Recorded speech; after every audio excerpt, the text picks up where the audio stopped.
Hey, good morning, everybody, and welcome to Thursday morning. Let's make sure everything's working over here. Welcome to Thursday morning. Today we are studying our Thursday morning course, which is on the topic of Hebrew reading and understanding the Siddur, understanding the prayer book. Good morning to Lucy Brown and Rob Berger. Good morning, Stephanie and Marty. Great to see everybody here. Shalom. We are sponsored today. Good morning, Mickey. Today we're sponsored by Ed Hockman, sponsored this entire week of Torah study in loving memory of his mother on the occasion of her yahrzeit, Frida Hockman, Frida Bat Yaakov. May her soul be elevated in Gan Eden in the merit of today's mitzvahs of today's Torah study. I'm sure she's getting a room upgrade. She's getting special package from her son down here on planet Earth. And through the merits of all of us studying Torah together in unison, using this extraordinary platform of social media, of modern technology to study ancient wisdom through modern technology. So thank you, Ed, sponsoring today's Torah study in memory of your mother.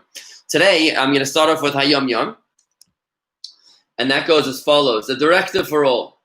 A boy begins putting on tefillin 2 months before his bar mitzvah, at first without a blessing, and then a few weeks later, he begins doing it with a blessing. So tefillin is a very special mitzvah which you need to practice for. You don't just start on the day of your bar mitzvah. You start it 2 months before your bar mitzvah without a blessing, and as you get it down pat, that's when you're able to really start it and to get it done properly. I want to say also that it is a privilege. Tefillin is an extraordinary privilege. It is a gift from Hashem, a gift, an opportunity for us to be able to connect with infinity every single morning, except for Shabbat and Jewish holidays when we are by default already connected. It is not to be viewed as a pain or a nuisance, but as an extraordinary opportunity of connection. We learned this week in the Tanya class, from religion to romance, that if you're looking at religion as Judaism, if you look at Judaism as some sort of an idiosyncratic religion, I don't think that's the right way to do it. I believe in my heart that the way to view Yiddishkeit is a relationship with God. It's a romantic relationship with God. Laying tefillin is literally an embrace to God. Davening is a kiss to God. Wearing a talis is an embrace to God. When you love someone, you want to connect with them. And that's what the tefillin is all about. What we do while we're wearing the tefillin, and it doesn't need to take more than 3 or 4 minutes, is to say the Shema. And that's what we're learning today. We're actually concluding what we started at the very beginning of the quarantine, sometime around mid-March. We started the meditation and prayer course, so I was committed to helping people navigate their way through the prayer book. I was actually on my way back from South Africa in early March for my nephew's bar mitzvah, and I was on this plane ride. I was about 20 hours in the airplane, and I took out my notebook and I started writing, what is it that people need? And I realized that what they need is an ability to feel comfortable with Hebrew. So I started writing this course, and lo and behold, the quarantine began a few days later, and it's blossomed into this beautiful course, getting a lot of feedback from people who are enjoying it very much. I'm grateful to always hear your feedback. It means a lot to me. And what we've done so far in this course, good morning, Elaine, is that we've gone through the morning, the blessings before food, and we also spoke about the first paragraph of the Shema. This way, when you walk into a shul, or even if you're not in shul, if you're at home, you're supposed to say the Shema every single morning before the end of the 3rd hour.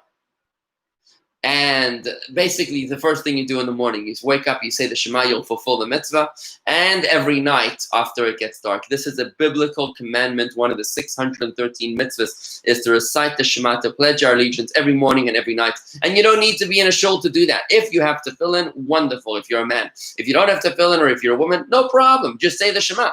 But my hope and prayer is that you're able to take this course and to understand each and every word, the family origin of the word, the relationship, the context of the word, to identify the root of the word, to be able to find its meaning, that it's not only some foreign language that you feel bad that you missed out on somehow, but it is a language that you're comfortable with.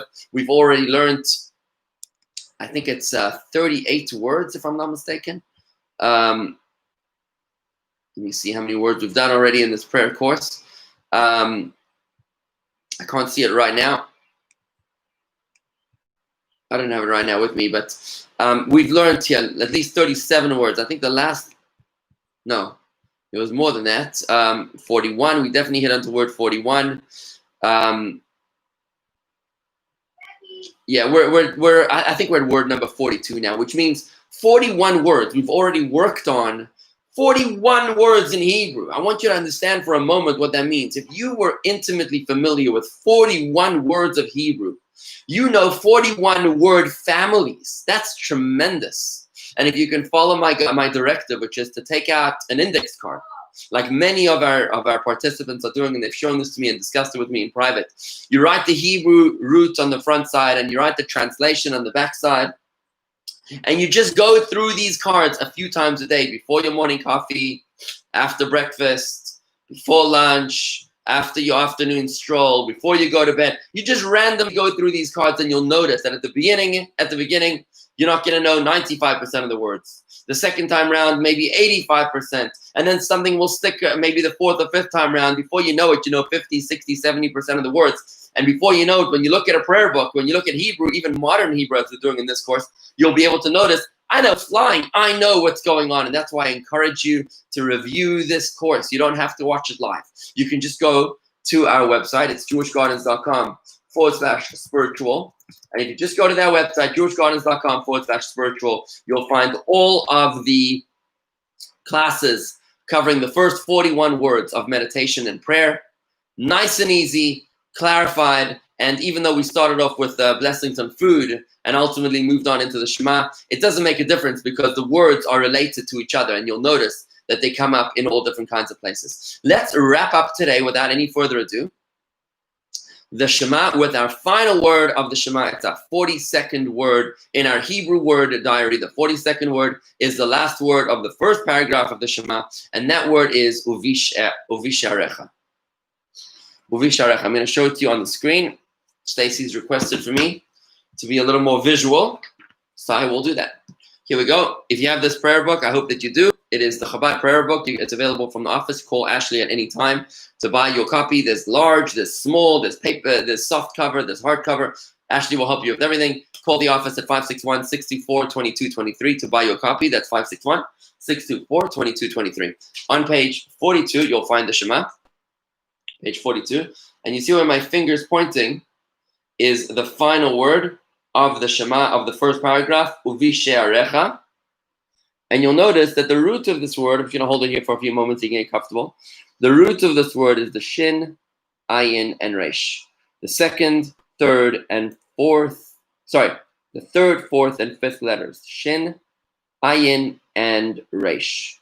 Shin, ayin, and resh is the roots of this word. I'm going to describe it in a moment. But if you look in English, and you shall write them upon the doorposts of your house and upon your gates. All right?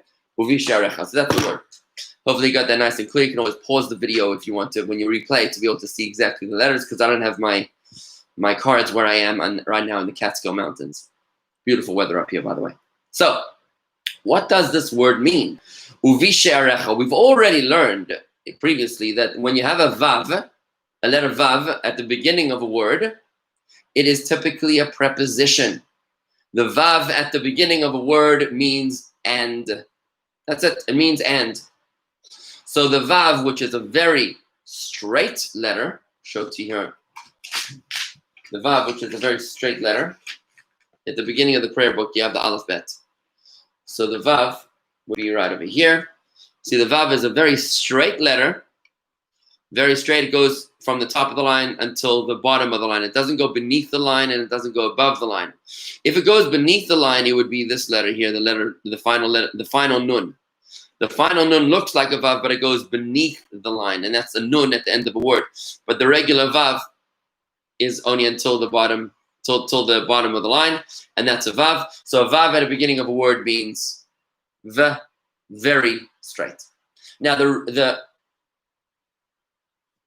another interesting preposition I want to teach you today is that when you have a bet at the beginning of a word, a bet or a vet, right here, when you have a bet or a vet at the beginning of the word, it is another preposition, which means in. So the vav at the beginning of the word means and. The v the bet or the vet at the beginning of a word means in. So when you have a vav and a vet, one after the other, it means and in whatever else the word means. And in. So uvi she'arecha, and in your she'arecha. Or and in she'arecha. That's what it really means. So we learned a new preposition today, and that is the vet or the bet at the beginning of a word. I'm going to show it to you one more time, just to make sure you got it nice and clear in the Shema. So once again, when you're looking now at the Hebrew word, this is a rule that applies throughout the Hebrew language, whether you're learning modern Hebrew, biblical Hebrew, doesn't actually make any difference. See over here? I'll point to it again. That's our word. You see it starts with a vav. The vav means and. Then it goes into the letter vet, which means in. She'arecha, your she'arecha. And in she'arecha, right? So that's the meaning of the word. By the way, did you know that the modern Hebrew language is the only language in the history of the world that was ever revived from extinction? There is no other language in the history of the world that was revived from extinction, from a state of being non-spoken or spoken by extremely few, to become a contemporary, modern, and totally normal language. It would be the same as Latin somehow being adopted in Italy today to become the national language of Italy. Latin, it's unthinkable. So this happened, and it was in the year 1909, if I'm not mistaken, when Eliezer ben Yehuda, one of the modern Zionists in Israel, decided that the whole conversation of that, making the language of Israel, was all about French or German. That was the whole conversation. Should the language of the modern state of Israel be French or German? And he said, why are we going French or German? Why don't we just go Hebrew for the Jews? So he made it his business to speak Hebrew, only Hebrew, to his family. And he insisted on Hebrew being spoken in his home to the point that it became a global revolution. In 1910, I believe it was, he published a dictionary of biblical and modern Hebrew. And by 1919, it was accepted as an official language in then Palestine, alongside English and Arabic. Remarkable, which means modern Hebrew is only 101 years old officially. Anyways, so back to what we're talking about. What is the root of this word? It's sha'ar, shin, ayin, and resh. I'm going to show you that root. Shin, ayin, and resh is the word today. I'm not going to address the end of the word, uvisharecha, the last two letters of isharecha, because that's another pronoun. I'm not going to talk about that right now. But we spoke about the first two letters, and in. Vav is and, vet or bet at the beginning of a word is in. When I say beginning of a word, I mean before the root. Okay? So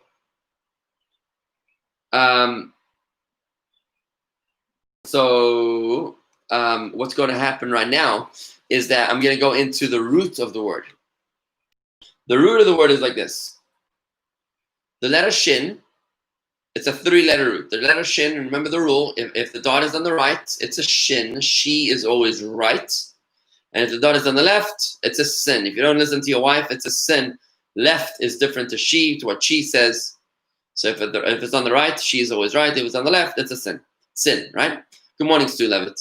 And the second letter of the root is the ayin. Here it is. The ayin, which looks just like two eyes, sort of. Looks like eyes. And the letter ayin is two eyes. And in Hebrew, ayin means eyes. So ayin actually means eye. Or einayim means eyes. We learned this in the Shma. And you shall bind them as a sign between your eyes. That was the letter ayin.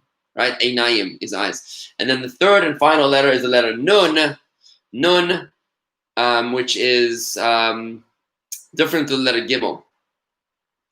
The letter gimel has a heel. It's very glamorous. Glamorous. But when you take away the heel, it's a flat shoe. Nothing special. So it's just called a nun for normal. Just normal. Nun is a normal letter, different without the heel of the gimel. And when it's at the end of a word, it becomes a final nun. Just like in English, we have capital letters at the beginning of a sentence. In Hebrew, we have end letters at the end of a word. Certain letters change their form. Only 5 letters change their form at the end of a word. One of them is the nun, which kicks its leg down and becomes a long nun. Okay, that's the word. Sorry, did I say nun? Oi, I'm so sorry. That is not the letter we're talking about today. I apologize. I apologize. I don't know what I was thinking. Again, the shin is the first letter. We spoke about that. The ayin, we said, is the second letter. If the third letter was the nun, it would be sha'on, which is a watch. It's not. I'm sorry. Sha'on is a watch. It's not the word I'm talking about. The word is here. The third letter is the reish. The reish is different to the dalet. The dalet has a dent at the back of his head. It's called a dalet. But if it's got a rounded back of the head, it's a reish. Reish for rounded back of the head. So that's a shin, ayin, and reish. Shin, ayin, and reish, which spells the word shin, ayin, and reish, which spells the word shar. Right? Shar. Shar means gate. Shar means gate. So when you play soccer in modern Israel and you score a goal, or you talk about how many goals were scored, you'll say 2 sharim against 1 shar, 2 gates against 1 gate, right? Because a gate is a goal.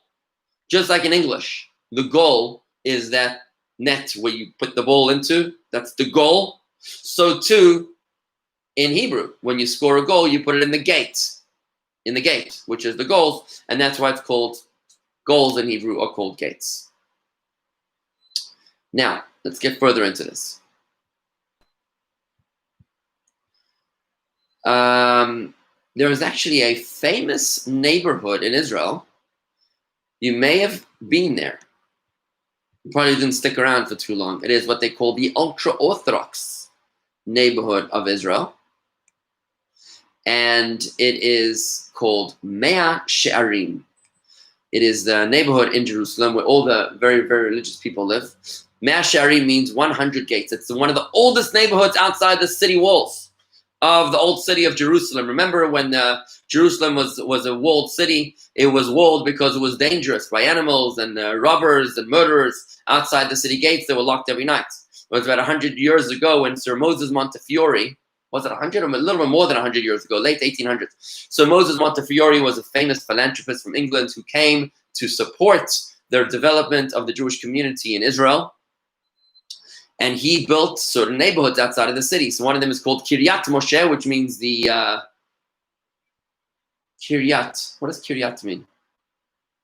I'm not sure what Kiryat actually means, but the Kirya, like the something of Moshe.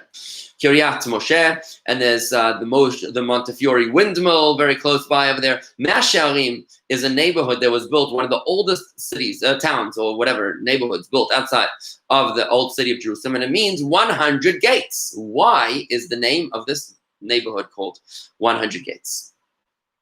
So the reason is because it was structured as a courtyard neighborhood. It was built outside of the city gates, and they needed to make sure that it was safe. So they built it as a courtyard neighborhood surrounded by a wall with gates that were locked every evening.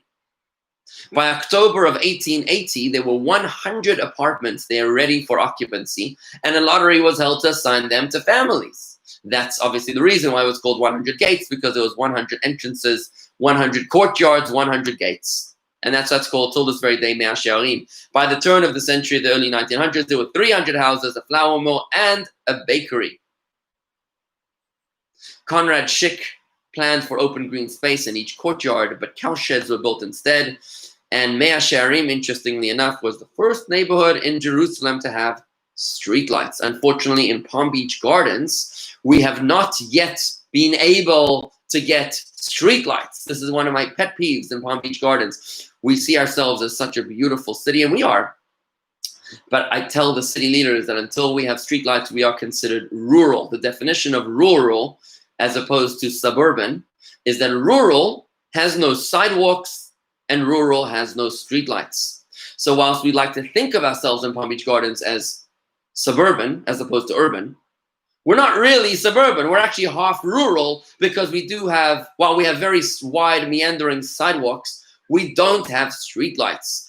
Mea She'arim, over 120 years ago, manage to have streetlights. I think Palm Beach Gardens should be able to find it in our budget. Thank you, Andy, for explaining the meaning of the word Kirya, which means a village. It just escaped me there for a moment. Much appreciated. I thank you for sharing that with me. So if you just tuned in, we're learning here the Hebrew meditation and prayer course. We're learning about the prayers. The final word of the first paragraph of the Shema, Uvi she'arecha, is the word we're learning today. The root of the word is sha'al, which means a gate. Now, we explained that's the reason for the one of the oldest neighborhoods outside of the city walls of Jerusalem is called Me'ah She'arim, 100 gates, because it had 100 gates. Another reason why the neighborhood was called Me'ah She'arim is because there's a beautiful verse in the Torah which gives a slightly different interpretation or application of the word Sha'al. It says about Isaac, Vayizra Yitzchak ba'aretz hahi, and Isaac sowed, planted in that land, and he found, Vayimtza b'shana hahi, and he found in that year, Me'ah She'arim, 100 She'arim. Now, in this case, it doesn't mean he found 100 gates. In this context, it means that he found 100 measures, 100 times. He got 100 times more measures than he got when what he planted. So he planted and he got 100 times more. Let's say you plant one apple, right, a seed in the ground, and you get 100 times of that. That's what he got. Whatever he planted, he got. Hashem blessed him 100 times over. By the way, this is a basic principle in Torah, that God wants to be our partner. It says about Yaakov when he was running away, Yitzchak's son, Yaakov, when he was running away from his brother Esau, was trying to kill him. It says that he was afraid and God blessed him. He said like this. They made a deal. God says, I'll make a deal. I'll watch over you. Jacob says to God, if you watch over me, God, and protect me, then I will serve you. And I will give you a tithe. I'll give you a tithe of all I earn. Aser asrenu lach, the word is doubled. I will tithe.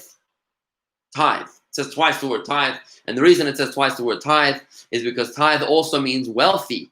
Because when you give a tithe, 10% to God, to charity, then God gives you 10 times more. God makes you wealthy.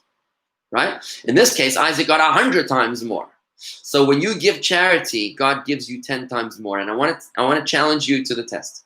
I want you to see if you can give $1,000 or $100 or $10,000 to charity, whatever you can. Give it to charity, and I challenge you to see if God doesn't give it back to you 10 times more.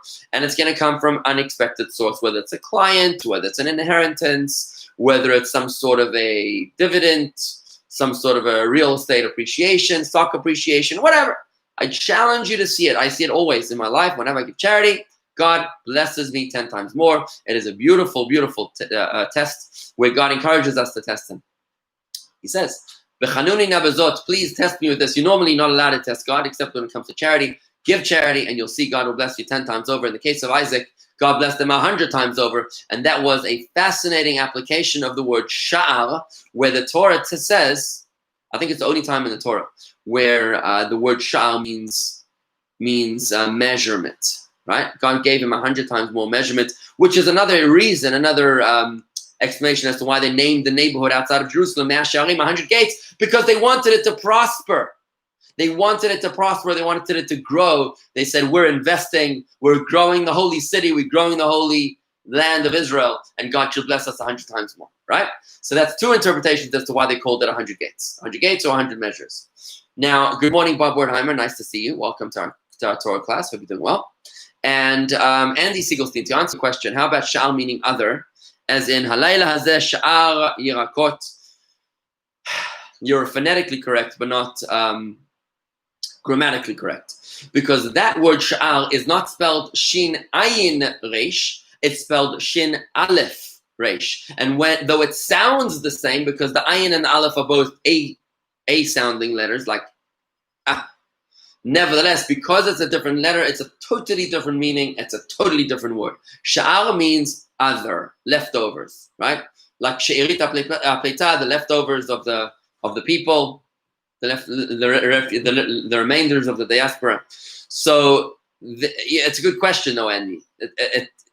It's not the same word or ever, okay? So that's why we have so far two interpretations, two meanings of the word, of today's Hebrew word, number 42 of our Hebrew word diary. Shinayin Reish can mean either gates, or it can mean, like as in soccer gates, or it can mean also measurements, right? Now, by the way, when you evaluate something, if you have to calculate, if you have to evaluate something, the word is lesha'er.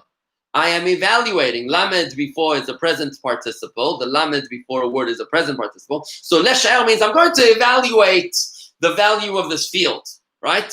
I'm going to evaluate how much I'm going to paint, how much I'm going to sell this painting for. Lesha'er means to calculate or to evaluate, from the same meaning of the word sha'ar, which means a measurement. I'm going to measure sort of what this thing is worth, right? I wonder how you say appraisal in Hebrew. Let me think about that just a quick moment here. Hold on, folks, 1 second. Just bear with me. Anybody? Can anybody think of the word appraisal in Hebrew? I'm just curious to know.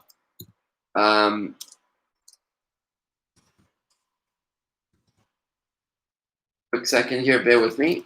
Appraisal. No, it's a slightly different word. It's leha'arich. Not exactly. Okay, doesn't matter. Fine, back to business over here. So the stock market in Hebrew, how do you say stock market? It's called sha'ar chalifin, the exchange measurements. Measurement of exchange is called sha'ar chalifin. That's how you say stock. Stock market has another word in Hebrew. It's called bursa. I don't think that's a Hebrew word. Does anybody know what the word bursa actually means? Because I know it's in English also, the verse. What is that an English word? I'm not sure what language that is.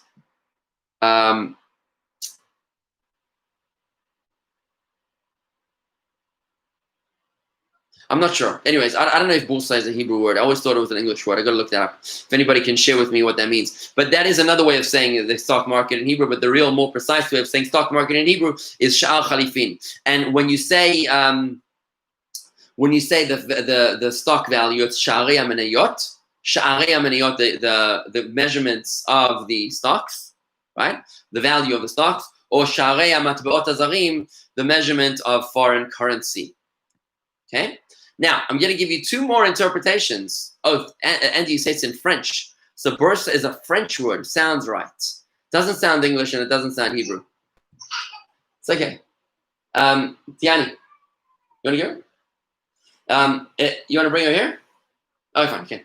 My baby came to visit, so she seems to have taken a detour. So, Sha'arei Hamaniyot, sorry, Andy, I see you posting something there. Bourse in French, good. But in Hebrew, the word is Sha'arei Hamaniyot, the gates, sorry, not the gates, the evaluation of the stocks. Now, I just want to point out, before I get into the third, and the fourth meaning of the word sha'ar, I want to explain the relationship between the first and the second meaning. So what's the connection between gates and measurements? Think about it. Thank you, Marty. Yes, our resident linguist. What is the connection between these two words, measurements and gate? Oh, see, Elaine also said it from French, Bourse, stock exchange. Thank you so much. So, Elaine, I don't know you speak French. Andy's from Romania, but you, Elaine, I thought you were an all-American. You're very, very, very educated, Elaine. Thank you. So,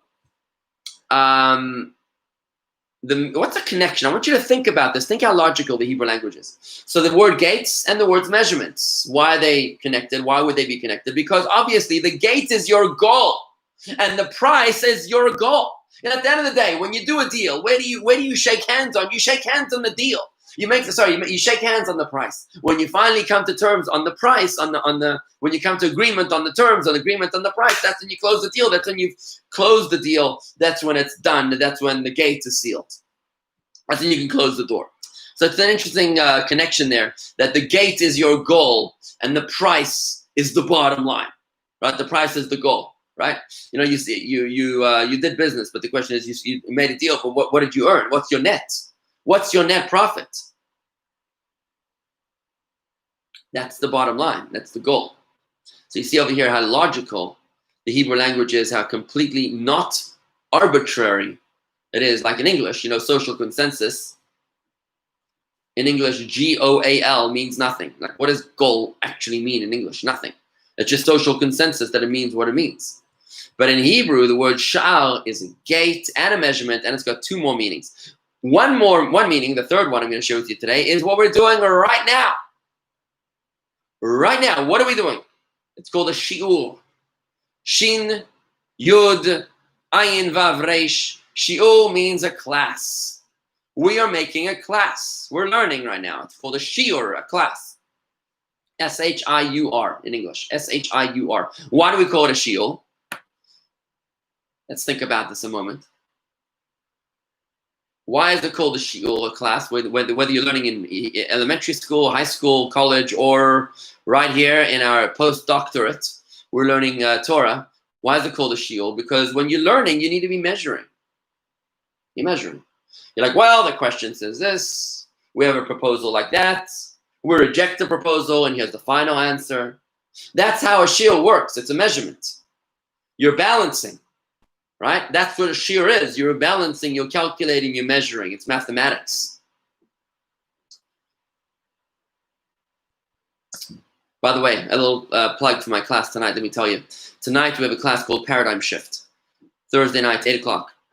It's about facing failure. Redefining from regret to rejoice.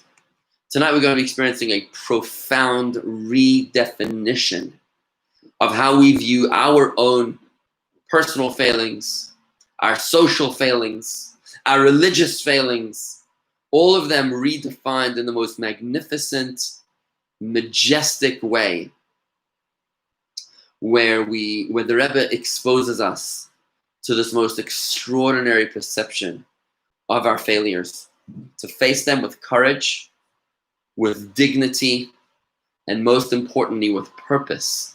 Finding the purpose within our failures. It's extraordinary. And like Andy pointed out, that's exactly why I mentioned this, is because when we learn, we go through gates. It's paradigm shift. My understanding yesterday is my starting point today. You're going through successive gates. It's paradigm shifts.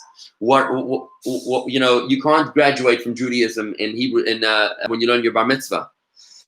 Every day you need to be learning. Yesterday's achievements is today's starting point. You're starting new gates, right? It's another way to interpret it, or new evaluations and measurements. So the paradigm shift concept is what I felt was the measure, the measurement, the sha'arim, the gates. Okay, and that's the third meaning of the word sha'ar. The fourth and final one I'm going to share with you today is a fourth meaning of this word, but it is slightly different, even though it's spelled exactly the same way. Shin, ayin, and resh. Remember, in the Torah there are no vowels. When the vowel, the dot on the shin, moves from the right shin to the left sin, what happens to the word? It goes from sha'ar to sa'ar, or sayar. So instead of S-H-E-A-R or S-H-A-A-R, it becomes S-E-A-R, sayar. And sayar is hair. Sayar is hair. So this is the fourth meaning of the word sha'ar. Remember, in the Torah there are no vowels, so it doesn't tell you if it's a shin or a sin. You got to work it out on your own, and that's why it's called a hair. The meaning of the fourth word here is hair. So when you say that something was, there was like a hair's breadth, splitting a hair. When you split a hair in Hebrew, you say kechuta se'ara, like the breadth of a hair. There's a law in Torah about what defines maturity. What defines maturity? According to the Christians, life begins from conception. According to most people, I think life begins at birth. And according to a Jewish mother, life begins when the embryo graduates from medical school. But legally, halachically speaking, what makes one a mature adult? That is when the child, boy or girl, hevi shtei se'arot, brought two hairs. The Torah is talking about pubic hairs. When a boy or a girl brings two pubic hairs, grows two of them, then they are legally defined as an adult, as a mature adult. So even though generally speaking, we speak about 13 for boys and 12 for girls, it actually could start slightly earlier or slightly later. The legal definition of adulthood in Torah is not turning 18, I found out recently that my daughter might be able to drive at the age of 15 in Florida. This is a terrifying thought, but that's 2 years from now. Ouch. But the legal definition of adulthood in Torah is when you bring 2 hairs, and that the word is there, shtei se'arot, 2 hairs. There's an expression, when hair grows on the palm of his hand, when hair, se'arot, will grow on the palm of his hand. And hair standing on end is samru se'arotav, his hair stood on end. King David says in Psalms, I think it's Psalms 83, I think it is. I don't have it in front of me. But Psalms 83 says, my enemies were greater, more than the hairs of my head, all my enemies. Right? That's King David's lament.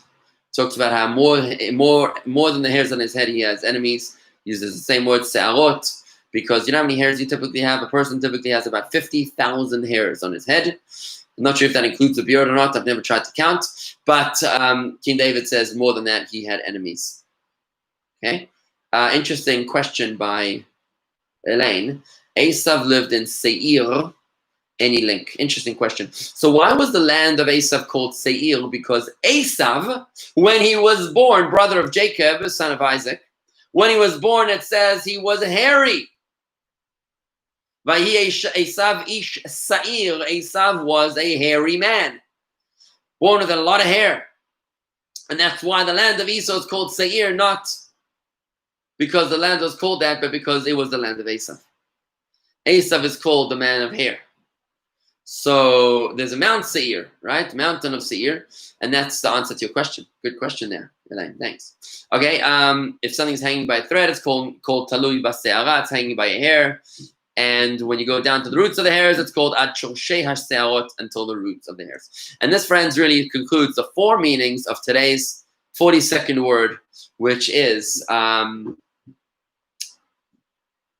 Hebrew word diary shin ayin resh, which means either gates or gates or goals, measurements, as in stock market, class, study, shiur, and hair, which is se'al. Now I wonder what the connection between hair and measurements, or hair and goals, are. Interesting. I would posit the following. I would suggest the following. I wonder what you think. A married woman is supposed to cover her hair by Torah law, except to her husband. Why is that? Because the hair is the culmination of the beauty of a woman. So says the Torah. It is the most beautiful part of a woman is her hair. So could it be that the reason why hair is called se'al, as in goals, because the goals, the bottom line, is your hair, is your beauty.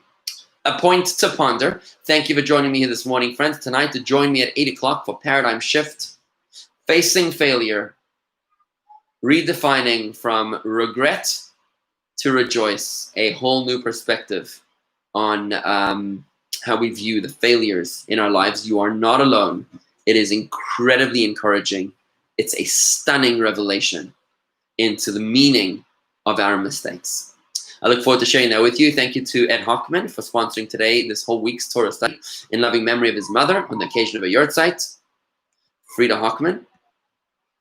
And a special a request to anybody who would like to sponsor Daily Torah Study in honor or in loving memory of anybody.